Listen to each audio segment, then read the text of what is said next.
தமிழ் மக்களுக்கு வணக்கம். விஜய் அவர்களுடைய பொதுக்குழு கூட்டம் இன்றைக்கு நடைபெற்றது. கடந்த மாதம் நம்ம எல்லாரும் பார்த்தோம். கடந்த மாதம், அதுக்கு முன்னாடி மாதம் அந்த முடிவுல பார்த்தோம்னாக்கா, அந்த 27 செப்டம்பர் அந்த கூட்டம் நடைபெற்றது. கரூர்ல கூட்டம் நடந்து, அதில சம்பவம் நடைபெற்று இதெல்லாம் நம்ம பார்த்தோம். எப்படி இவங்க வந்து அ விஜயை கார்னர் பண்ணணுன்றதுக்காக என்னெல்லாம் நடந்தது அப்படின்றத நம்ம பார்த்தோம். அந்த கூட்டத்திற்கு பிறகு நடக்கக்கூடிய பொதுக்குழு கூட்டம் அப்படின்றதுனால, இதற்கு முக்கியத்துவம் வாய்ந்ததாக பார்க்கப்பட்டது. மகாபலிபுரத்தில இந்த கூட்டம் நடைபெற்றது. இந்த கூட்டத்தில் பேசிய விஜய் அவர்கள், அவருடைய கட்சி தொண்டர்களை உற்சாகப்படுத்தும் வண்ணம் அவர் வந்து பேசியிருக்கிறார். உண்மையிலேயே அவருடைய கட்சிக்கும், அவருடைய கட்சி தொண்டர்களுக்கும் நம்ம வந்து வாழ்த்துக்களை சொல்ல வேண்டும் என்றால், ஒரு நெருக்கடியான காலகட்டத்திலிருந்து மீண்டு வந்து அவங்க வந்து இத சந்திக்கிறாங்க, எதிர்கொள்றாங்க அப்படின்னும் பொழுது, அதற்கு உள்ளபடியே நம்மளுடைய வாழ்த்துக்களை தெரிவிக்கிறோம். ஆனால் அதில ஒரு சில விஷயங்களை வந்து அவர் பேசியிருக்கிறார். ஒண்ணு முக்கியமா என்ன அப்படின்னு பார்த்தீங்கன்னாக்கா, அ அவங்களுடைய 12வது தீர்மானம்னு நெனைக்கிறேன். விஜய் அவர்கள் முதலமைச்சர் வேட்பாளராக நிறுத்தப்படுவார், முன்மொழியப்படுவார். அது மட்டும் இல்லாமல் அவர் தலைமையில் தான், அதாவது தவேகா தலைமையில் தான் கூட்டணி அமையும் என்று அவர்கள் தீர்மானத்தை நிறைவேற்றியிருக்கிறார்கள். அதையும் பார்த்தோம்னா, அவங்களுடைய கட்சியுடைய முடிவு. அதாவது ஒரு கட்சி உருவாக்கப்படுவது, அந்த கட்சியுடைய தலைமையை முதலமைச்சராக நம்ம வந்து கொண்டு வரணும் அப்படின்ற எதிர்பார்ப்பில தான் ஒவ்வொருத்தரும் ஒரு கட்சிய ஆரம்பிக்கிறாங்க. அப்படின்னும் பொழுது இன்னொருத்தர முதலமைச்சராக்குவதற்காக இந்த கட்சி உருவாக்கப்படவில்லை அப்படின்னு தான் நம்ம எடுத்துக்கணும். அதனால அவங்க அவங்களுடைய கட்சியை முன்னிறுத்துவத பத்தி நம்ம எதுவும் கவலைப்பட போறதில்ல. நாம குரல் கொடுத்ததற்கான முக்கிய காரணம் என்ன அப்படின்னா, திமுகவால் ஒருவர் பழிவாங்கப்படுகிறார் என்றால், அவருக்கு ஆதரவு கொடுக்க வேண்டும். தார்மீக ஆதரவு கொடுக்க வேண்டும். அது மட்டும் இல்லாமல் அந்த காலகட்டத்தில பார்த்தீங்கன்னாக்கா, யாருமே பேசல. அது என்ன சொல்லப்படுதுன்னா, விஜய் தரப்பிலிருந்தே அவருடைய ஆதரவாளர்கள், அவருடைய கட்சியைச் சேர்ந்தவர்கள் யாரும் பேச வேண்டாம் என்று சொல்லப்பட்டதாக சொல்லப்படுகிறது. நமக்கு தெரியாது உண்மை என்னன்ட்டு. ஆனால் யாரும் பேசவில்லை என்கிற நிலையில, விஜயுடைய தரப்பு நியாயம் வெளியே பேசப்பட வேண்டும் அப்படின்றதற்காகத்தான் வந்து நாம எடுத்து பேசினோம். இது பேசியதற்காக நம்ம வந்து நெறைய பிரச்சனைகளை எதிர்கொண்டோம் அப்படின்னு கூட சொல்லலாம். முக்கியமா பார்த்தீங்கன்னாக்கா, அந்த 41 பேர் மேல எஃப்ஐஆர் போட்டாங்களே, அதில என் பேரும் இருக்கு. நான் ஒண்ணும் சொல்லல. நான் சொன்னதெல்லாம் இவ்வளவுதான். நீதிமன்றங்கள் யாருக்கு ஆளுமை திறன் இருக்கிறது என்பதனை முடிவு செய்ய முடியாது. அந்த அளவுகோல்களை நீதிமன்றம் முடிவு செய்ய முடியாது.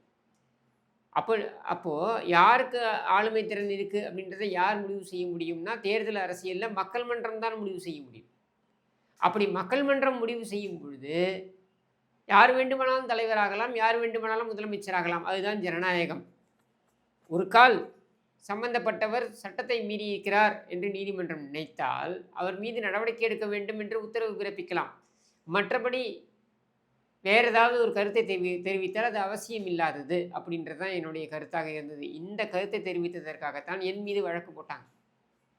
சங்கர் கூட பேசியிருப்பாரு. கிஷோர் மேல ஏன் நீங்க வந்து நடவடிக்கை எடுக்கல அப்படின்ட்டு. இதுக்கு என்ன நடவடிக்கை எடுப்பீங்க? இதுக்கு முதல்ல எஃப்ஐஆர் போட்டதே என்னை பொறுத்தவரைக்கும் தப்பு. இதில என்ன இருக்கு ஆபாசமா? இதில என்ன இருக்கு நீதிமன்ற அவமதிப்பு? எதுவுமே கிடையாது.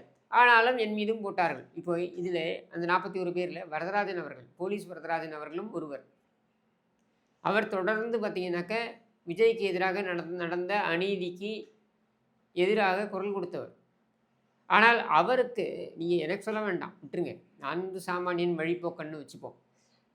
குறைந்தபட்சம் நீங்க வந்து வரதராஜன் அவர்களுக்கு நன்றியாவது தெரிவித்திருக்கலாம். அதாவது உங்களுக்கு இந்த இக்கட்டான சூழல்ல துணை நின்றவர்களுக்கு நான் நன்றி கூறுகிறேன். யார் பேரையும் சொல்ல வேண்டிய அவசியம் கிடையாது. நன்றி கூறுகிறேன் என்று நீங்கள் ஒரு தீர்மானத்தை நிறைவேற்றியிருக்கலாம். அல்லது அந்த கூட்டத்தில் நீங்கள் பேசியிருக்கலாம்.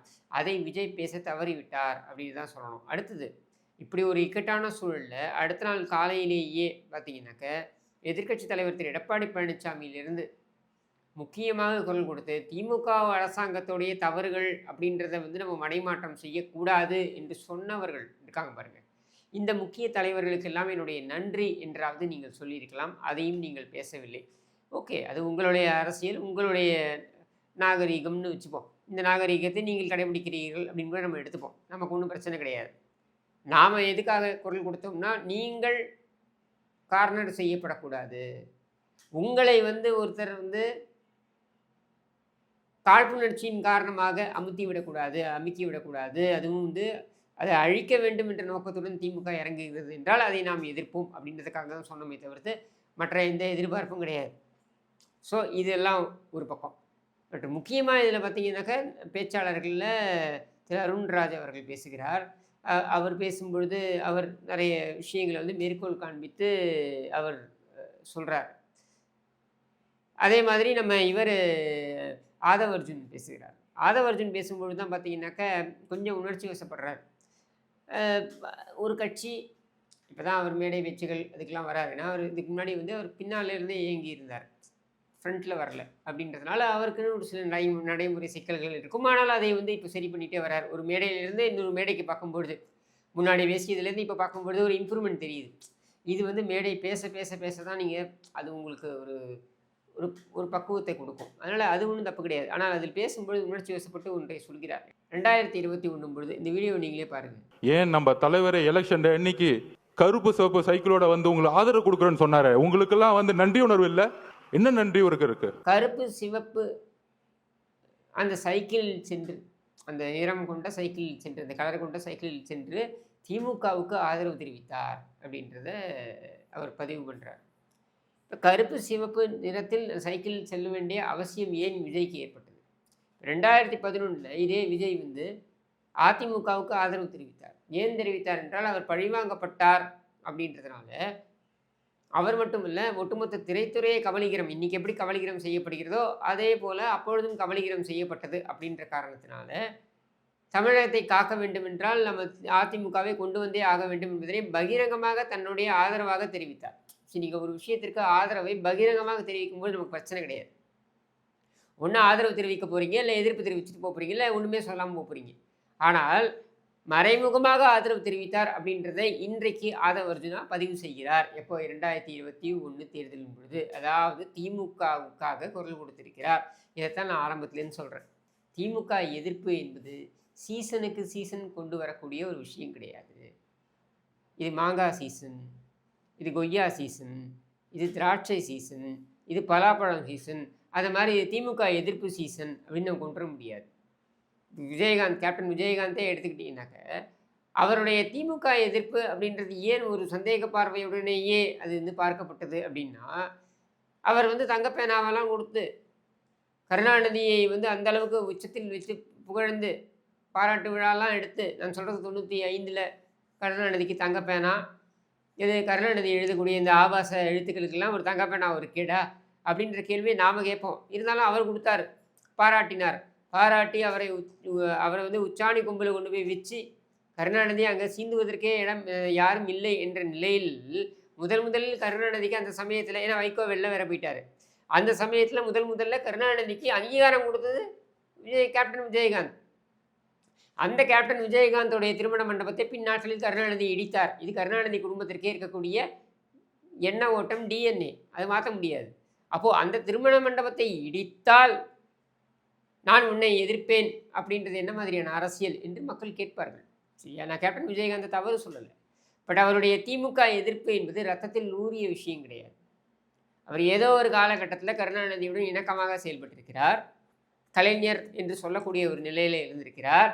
கருணாநிதி இறந்து போன பொழுது கருணாநிதி சமாதியில் சென்று கண்ணீர் விடக்கூடிய அளவிற்கு கருணாநிதி மீது அவருக்கு பாசம் இருந்தது என்றால் அது வந்து திமுக எதிர்ப்பு என்று ரத்தத்தில் ஊறியதாக பார்க்க முடியுமானா முடியாது. மாறாக அப்படியே நீங்கள் எடுத்து பார்த்தீங்கன்னாக்கா எடப்பாடி பழனிசாமி கருணாநிதியெலாம் முதல் இடம் கொடுக்க முடியாது அப்படின்னு மறுத்து விட்டதாக நான் சொல்லலை, துரைமுருகன் சொல்கிறார். நாங்கள் போய் கையை பிடித்து கொண்டு இந்த கையை காலாக நினைத்து நாங்கள் உங்களிடம் கேட்கிறோம் என்று நினைத்து கொள்ளுங்கள், கருணாநிதியை புதைப்பதற்கு இடம் கொடுங்கள் என்பது எங்கள் கட்சிக்காரன் ஒத்துக்க மாட்டான். நீ நீதிமன்றத்தில் போய் என்னமோ வாங்கிக்க, அது என் பிரச்சனை கிடையாது. அப்படியே நீதிமன்றத்துக்கு சென்று நீ வாங்கும் பொழுது செல்வி ஜெயலலிதா அவர்களுடைய நினைவிடத்திற்கு எதிராக நீங்கள் போட்ட வழக்குகளை வாபஸ் பெற்றுக்கொள்ளுங்கள் அப்படின்றத சொல்லி அதை வாபஸ் பெற வச்சாங்கன்றது வேற விஷயம். அப்படி கருணாநிதி சமாதியில் போய் நெத்திக்காசை வெளியிடுறது, கருணாநிதி சமாதியில் போய் கலைஞர்கள் நிரம்பி கும்பிடு போடுறது, இதையெல்லாம் செய்யக்கூடியவர்கள் எந்த காலத்திலும் திமுக எதிர்ப்பு அப்படின்றதை மனதாக செய்ய முடியுமா என்றால் முடியாது. இதுதான் வரலாறு. அதனால தான் சொல்கிறேன், கருணாநிதி எதிர்ப்பு, திமுக எதிர்ப்பு என்பது ரத்தத்தில் ஊறியதாக இருக்க வேண்டும். இப்போ என்னெல்லாம் கேட்டிங்கனாக்கா, நான் வந்து இந்த திமுக கலைஞர் இந்த கதையெல்லாம் எங்கிட்ட நடக்காது. எனக்கு கருணாநிதியை பிடிக்காது, ஸ்டாலினை பிடிக்காது, உதயநிதியை பிடிக்காது, அவன் மகன் அந்த இன்பநிதியை பிடிக்காது, இந்த கும்பலையே பிடிக்காதுன்னா பிடிக்காது. மேடையில் போயிட்டு கருணாநிதி கூட இல்லை, உதவாநிதி, கனிமொழி, அருள்நிதி, இப்படியெல்லாம் நல்ல பெயர்கள் கொண்டிருக்க வேண்டும் இந்த பெயர்களுக்கெல்லாம் ஒரு மேக்னெட்டிக் பவர் இருக்குன்னு சொன்னதுல யார்? நம்ம விஜய். சரி, ஏன்னா விஜய் தப்பு சொல்லலை. இன்னைக்கு விஜய் பாதிக்கப்பட்டிருக்கார். யாரால? திமுகவால் பாதிக்கப்பட்டிருக்கார். திமுகவால் பாதிக்கப்பட்ட காரணத்தினால அவர் இன்றைக்கு திமுக நம்முடைய அரசியல் எதிரி அப்படின்னு அவர் அடையாளப்படுத்துகிறார். உள்ளபடியே அதற்கு வாழ்த்துக்கள். உங்களுடைய திமுக எதிர்ப்பு அரசியலை நீங்கள் முன்னெடுப்பதற்கு நான் உங்களுக்கு வாழ்த்து தெரிவிக்கிறேன். நீங்கள் வெற்றி பெற வேண்டும் என்று என்னுடைய ஆசையும் தெரிவிக்கிறேன். அதே சமயத்தில் திமுக எதிர்ப்பு என்பது சீசனுக்கு சீசன் வரக்கூடியது கிடையாது. அது ரத்தத்தில் ஊறி இருக்க வேண்டும் அப்படின்றதையும் அழுத்தம் திருத்தமாக தெரிவிக்கிறேன். ஏன்னா விஜய் பேசும்பொழுது இதில் ஒன்று சொல்கிறார். என்ன சொல்கிறார் அப்படின்னா, 1971க்கு அப்புறம், அதாவது அண்ணா அவர்களுடைய மறைவிற்கு அப்புறம் திராவிட முன்னேற்றக் கழகம் கருணாநிதி கைக்கு சென்று விட்ட காலத்திலிருந்து திமுக மோசமான ஒரு செயல்பாட்டில் தான் ஈடுபட்டு வருகிறது அப்படின்னு சொல்லிட்டு, இப்படி மோசமான ஒரு செயல்பாட்டில் ஈடுபட்டு வந்த திமுகவை கருப்பு சிவப்பு நிற சைக்கிளில் சென்று ஆதரிக்க வேண்டிய அவசியம் ஏன் வந்தது 2021? அது உங்களுடைய விருப்பம். ஆனால் ஆதரித்திருக்கிறீர்கள் அப்படின்ற நிலையில் நீங்கள் திமுக எதிர்ப்பில் கடுமையாக நீங்கள் திமுக எதிர்ப்பு அப்படின்றது திடமாக இருப்பீர்கள் அப்படின்றத மக்கள் எப்படி நம்புவார்கள் என்பதனை மக்களுடைய பார்வைக்கே விட்டுறேன். சரியா? அப்போ திமுக எதிர்ப்பு என்றால் எந்த சமரசமும் இல்லாமல் எதிர்ப்பு என்றால் அது யாராக இருக்க முடியும்? அது கண்டிப்பாக அதிமுகவாகத்தான் இருக்க முடியும் என்பது என் நம்பிக்கை. இப்போ புரியுதா? நான் ஏன் அதிமுக ஆதரவு தெரிவிக்கிறேன்னு? எனக்கு விஜயும் பிடிக்கும், விஜயுடைய கட்சிக்கு என்னுடைய வாழ்த்துக்கள். ஆனால் இந்த கலைஞர் கருணாநிதி சமாதியில் போய் நெத்திக்காசு வைக்கிறது, வெளியிடுறது, அதுக்கப்புறம் கருணாநிதிக்கு புகழ் பாடுறது, இதெல்லாம் நடக்காத ஒரே இடம் என்றால் அது அதிமுக தான். அப்போது அங்கே இருப்பது தான் சரி, அவர்களுக்கு ஆதரவு கொடுப்பு தான் சரி அப்படின்றது தான் நாம் எடுக்கக்கூடிய முடிவு.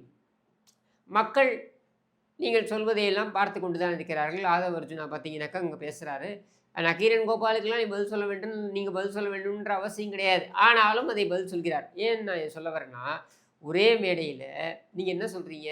திமுகவுக்கும் எங்களுக்கும் தான் போட்டி, அதாவது திமுகவை எதிர்க்கின்ற அளவிற்கு நாங்கள் வளர்ந்து விட்டோம் அப்படின்னு நீங்கள் சொல்கிறீங்க. ஓகே, அது உங்களுடைய நம்பிக்கையாக இருக்கலாம். அதை நான் உள்ளபடியே பாராட்டுறேன். அந்த மாதிரி ஒரு தன்னம்பிக்கையோடு நீங்கள் செயல்படுறீங்கன்றதை நான் பாராட்டுறேன். திமுகவை நாங்கள் தான் எதிர்க்கிறோம், எங்களுக்கும் திமுகவுக்கும் தான் போட்டி என்று சொல்லக்கூடிய நீங்கள் நக்கீரன் கோபாலுக்கு எதிராக கருத்து சொல்ல வேண்டிய அவசியம் யார்? நக்கீரன் கோபால் யார்? திமுக அமைச்சரா? யாரா?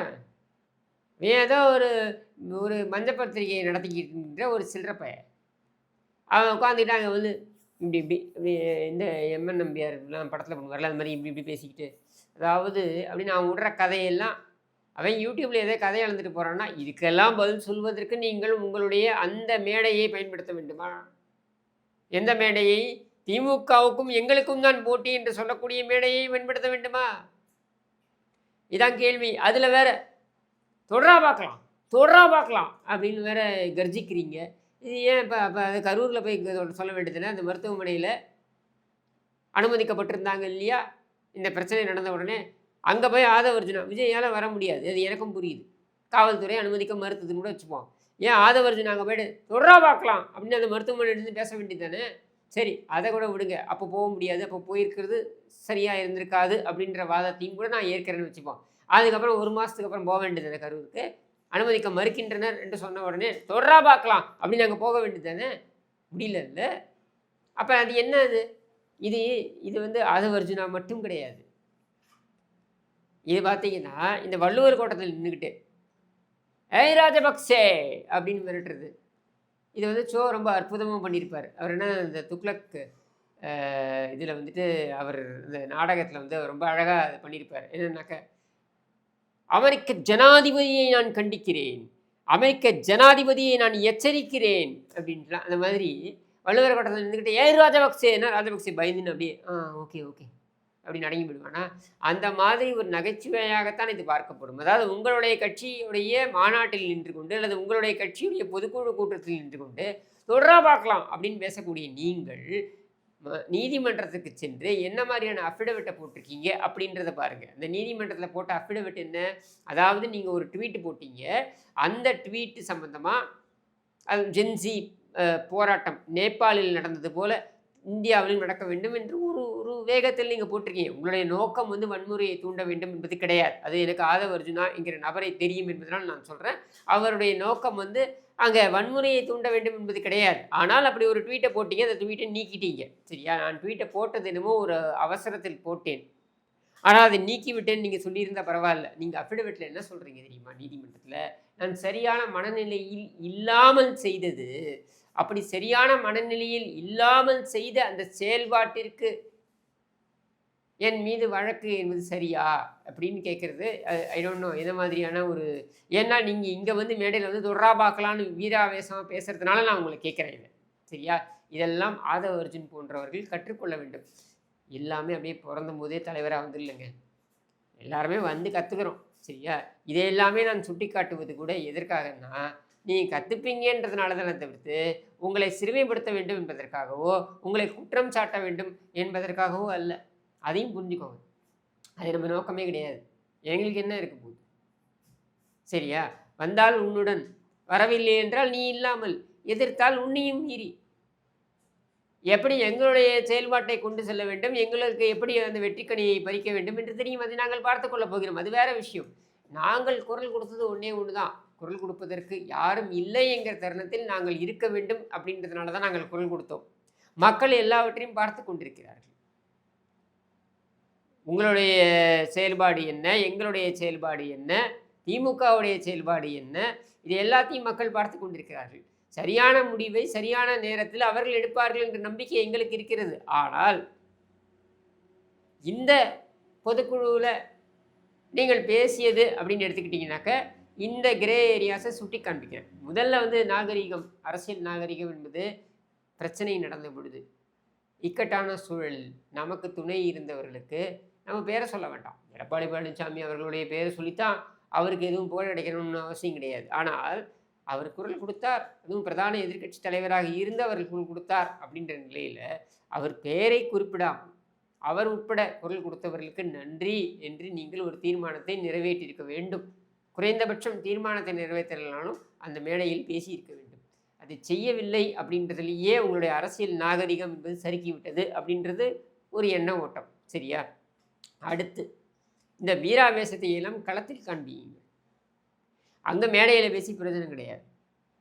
மூன்றாவது, நீங்கள் சொல்லக்கூடிய 71லேருந்து தவறு செய்து வந்திருக்கிறது திமுக என்றால் 71லிருந்து தவறு செய்து வந்த திமுகவை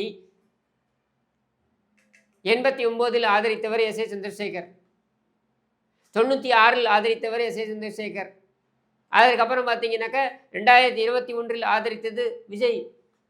நான் சொல்லலை, விஜயை வைத்துக்கொண்டே ஆதவ அர்ஜுன் அதை பிரகடனப்படுத்துகிறார். அப்போ இதையெல்லாம் ஏன் செய்தீர்கள் அப்படின்ற கேள்வி, இதெல்லாம் மக்கள்கிட்ட இயல்பாக எழக்கூடிய கேள்விகள். அப்போ அடுத்த கூட்டத்தில் மெருக்கேற்றி கொள்ளுங்கள். எல்லாருமே கற்றுக்கிறது தான். இப்போ நானே இந்த கேமராவில் வந்து முதல் முறை நான் பேசினதெல்லாம் நீங்கள் எடுத்து பார்த்தீங்கன்னா 2020 ஐ திங்க் 2019 20 இருக்கும்னு நினைக்கிறேன். இப்போ எடுத்து பார்த்தீங்கன்னாக்கா பேன்னு இருப்பேன். ஒன்றும் பெருசாக எனக்கு, ஏன்னா ஒரு கேமரா எப்படி ஃபேஸ் பண்ணுறது, எப்படி பேசுகிறது, இது எதுவுமே தெரியாது. இப்போ நான் பேசுகிறேன், சோலோவாக பேசுகிறேன், அப்படியே எந்த கட்டும் இல்லை, அப்படியே ஜஸ்ட்டு கொடுக்குறேன். அந்த மாதிரி அப்போ கொடுக்க முடியுமான்னா முடிஞ்சிருக்காது. ஸோ நம்ம எல்லாருமே கற்றுக்கிறது தான். ஸோ ஆதவ அர்ஜுன் போன்றவர்களும் கற்றுக்கொள்வார்கள். இன்னொரு விஷயத்தையும் சொல்கிறேன், 10 ஆண்டுகள் நான் திமுகவுடன் இருந்ததால் திமுகவுடைய நெளிவு சுழிவுகள் என்னன்னு எனக்கு தெரியும் அப்படின்னு நீங்கள் சொல்கிறீங்க இல்லையா? இது வந்து எப்படி பார்ப்பாங்கன்னா, அப்போ நீங்கள் போகிற இடத்துக்கு நேர்மையாக இல்லாமல் அங்கே இருக்கக்கூடிய நெளிவு சுழிவுகளை தெரிஞ்சுக்கிட்டு வேற ஒரு இடத்துக்கு நீங்கள் போய் அதை நீங்கள் விற்பனை செய்வீர்களா அப்படின்ற கேள்வி மக்கள் மனதில் வரும். அப்போ நீ எந்த இடத்துக்கு தான் நேர்மையாக இருப்ப அப்படின்ற கேள்வி வரும். அதனால் இந்த வார்த்தைகள் எல்லாம் கோர்வையாக யோசித்து அதுக்கப்புறம் பேசினா அந்த நம்பகத்தன்மை உயரும் அப்படின்றத ஒரு சஜஷனாக தான் நான் கொடுக்குறேன் என்று கூறி விடைபெறுகிறேன். நன்றி, வணக்கம்.